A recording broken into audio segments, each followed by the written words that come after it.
Hello my dear genius friend, আমি অনুপমা রায়। আজকে আমি তোমাদের সাথে আলোচনা করব অনার্স ফাইনাল ইয়ারের টপোলজি বইয়ের চ্যাপ্টার 2 এর টপোজগতের একটি এক্সাম্পল নাম্বার 13, যেটায় বলা হয়েছে X equal to A B C. এই যে হচ্ছে যে তিনটে উপাদানের একটি সেট আছে এক্স, এই সেটের জন্য ঠিক 4টি উপাদান যুক্ত সকল টপোলজি নির্ণয় করতে হবে। এমন একটা টপোলজি নির্ণয় করতে হবে যা 4টি উপাদান যুক্ত হবে, 4-এর বেশিও না কমও না। আবার এই প্রশ্নটা ভিন্নভাবেও থাকতে পারে, এই জায়গায় 3টি উপাদান বিশিষ্ট থেকে বাকি সব সেম থাকবে। তো এই অঙ্কটা করার জন্য প্রথমে আমরা দেওয়া আছে দিয়ে লিখে নেব 4 সদস্যের যেহেতু সেট, 4 সদস্যের এক্স এর উপর 4 সদস্যের একটি টপোলজির জন্য নির্দিষ্ট একটা সূত্রটা আছে, সেই সূত্রটা আমরা আগে লিখে নেব। প্রথমে দেওয়া আছে লিখব, দেওয়া আছে কি X equal to A B আর সি। ঠিক আছে, তাহলে এবার আমরা জানি দিয়ে লিখব, আমরা জানি এক্স এর উপর 4 সদস্যের একটি টপোলজি,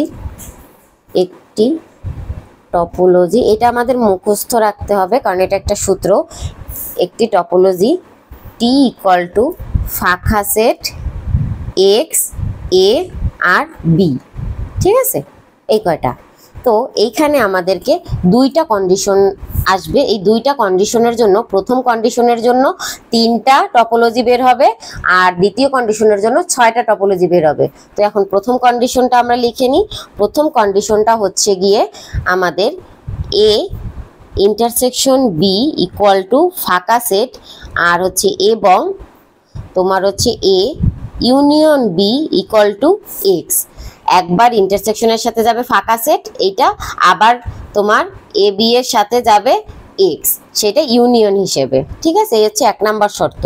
আর দ্বিতীয় শর্তটা হচ্ছে কি এ ইউনিয়ন বি তো থাকবেই, আর A union B equal to হবে এ এবং ফাঁকা set subset A subset B subset X. মানে এটা পড়বা কিভাবে, তোমার হচ্ছে গিয়ে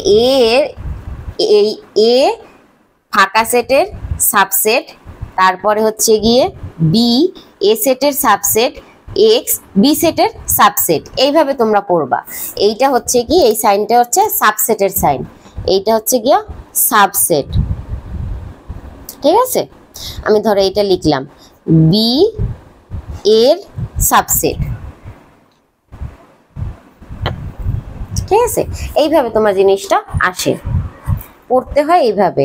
তো এইটা যদি হয় এটাকে আমরা আবার উল্টিয়েও লিখতে পারি। আবার সেটা কি এ বি ইকুয়াল টু, এইখানে আসবে বি, একবার এ নেব একবার বি নেব এবং দিয়ে আমরা লিখব এইখানে ফাঁকা সেট, যেহেতু বি এইখানে আসছে তাই আমরা বি আর এ এর স্থান পরিবর্তন করে দেব আর বাকিগুলো ঠিক থাকবে। এখানে হবে বি এর সাবসেট ফাঁকা সেট, এ এর সাবসেট মানে বি এর সাবসেট বি, এই ফাঁকা সেটের সাবসেট এ, বি এর সাবসেট এক্স, এ এর সাবসেট। ঠিক আছে, এবার আমরা এই শর্তগুলোর প্রথমটা দিয়ে বের হবে, একটু আগেই বলেছি 3টা টপোলজি, আর এইটা দিয়ে বের হবে 6টা টপোলজি। তো প্রথমটার জন্য একবার আমরা এ নেব, একবার বি নেব, একবার সি নেব, তারপরে মানগুলো সাজাবো। সিকোয়েন্সটা তোমরা একবার পড়লেই বুঝতে পারবে, একদম সোজা। এ এর ক্ষেত্রে টপোলজিগুলো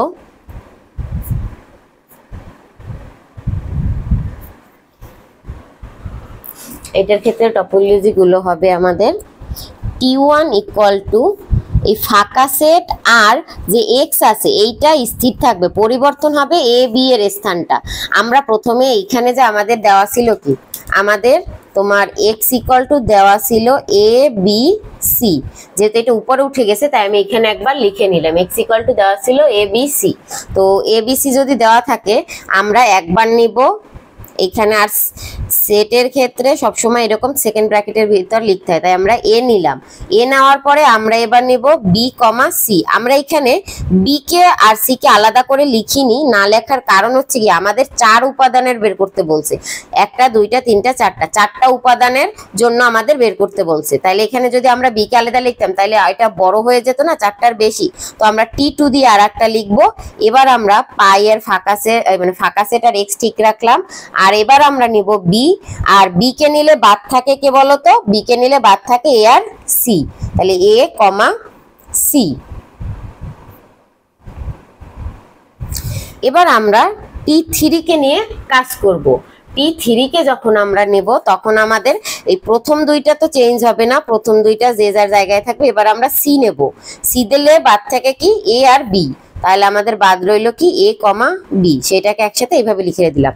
এবার যখন আমরা 2 নিয়ে কাজ করব, 2 এর জন্য বের করব, মানে এইটার জন্য বের করব, তখন আমাদেরকে একটা সিকোয়েন্স খেয়াল রাখতে হবে। আমি এটা অপর পেজে দেখাই, তাহলে সবকটা একসাথে লিখলে তোমাদের দেখতে সুবিধা হবে আর বুঝতেও।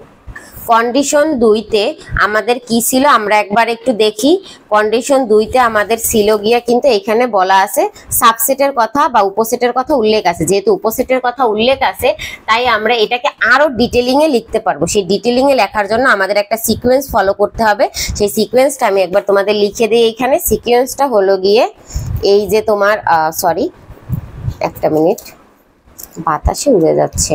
তো সিকোয়েন্সটা হচ্ছে গিয়ে আমাদের সেট কি দেওয়া ছিল, এক্স ইকুয়াল টু দেওয়া ছিল কি এ বি সি, তাই না? এ বি সি যদি দেওয়া থাকে তাহলে আমাদেরকে এখানে প্রথমে নিতে হবে এ A B B C C, ঠিক আছে?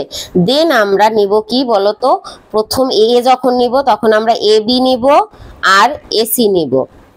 বিবি যখন নিব তখন আমরা নিব কি বিসি আর এ বি, আর যখন আমরা সিসি নেব তখন আমরা নেব এসি আর বিসি। এই হবে আমাদের সিকোয়েন্সটা, পার্ট বাই পার্ট সিকোয়েন্সটা এইভাবে আসবে, এইটা এইটা এইটা এইটা এইটা এইটা। তো সিরিয়াল বাই যখন আসবে, যেহেতু ওইখানে আমরা T3 পর্যন্ত নিয়েছিলাম তাই এখানে আমরা T4 থেকে শুরু করব। T4 ইকুয়াল টু আমাদের প্রথম দুইটা তো ঠিক থাকবে, এরপরে আমরা যখন এ নিব, এ নিলে পর বাকি দুইটা আমাদের কি আসবে এ বি, এ বি, আর এর আমরা দুইটা নেব, এখানে আমরা 5 দেব আর একবারে দুইটা দুইটা করে লিখে নেবে, ঠিক আছে? তো এ আবার যদি নিই তখন আমরা লিখতে পারি এ সি, বুঝছো? এরপরে আমাদের দ্বিতীয় সিকোয়েন্সটা হচ্ছে গিয়ে T6 এর জন্য আমরা একবার পাই এক্স কমা বি নেব, আবার T7 এর জন্য ফাঁকা সেট এক্স কমা বি নেব, আর আমাদের এইখানে বি এর জন্য আসবে কি, এখানে একবার আসবে বিসি আর একবার আসবে কি বলতো এ বি, ঠিক আছে? মানে এখানে যেটা নিব ওইটার সাথে বাকি দুইটাকে দুইবার করে আমরা ভেঙে লিখতে পারবো, বুঝতে পারলে? এবার আমরা তাহলে বাদ রয়েছে এবার সিসি, তাহলে আমাদের T8 আর T9, আমাদের 9টা লাগবে আমি বলেছিলাম না? তো এখানে ফাঁকা সেট আর এক্স ঠিক থাকবে, ফাঁকা সেট আর এক্স ঠিক থাকবে, আর আমাদের নিতে হবে কি বলতো সি সি। তাহলে আমাদের সির সাথে কি নিতে হবে এ আর সি, আর এবার আমাদের এইখানে নিতে হবে সির সাথে একটা বি, বি আর সি। তো এই ছিল আমাদের যে 9টা টপোলজি, সেই 9টা টপোলজির সিকোয়েন্স। তো এইটাই আমাদের অ্যান্সার। তো আশা করি তোমরা অঙ্কটা সবাই বুঝতে পেরেছো। দেখা হবে পরবর্তী ভিডিওতে। এরপর যদি কারো কোনো ডাউট থাকে বা কোশ্চেন থাকে তাহলে অবশ্যই আমাদের ডেসক্রিপশন বক্সে দেওয়া নাম্বারে যোগাযোগ করতে হবে। সকালকে বেস্ট অফ লাক দিয়ে আমি আজকে এখানেই বিদায় নিচ্ছি।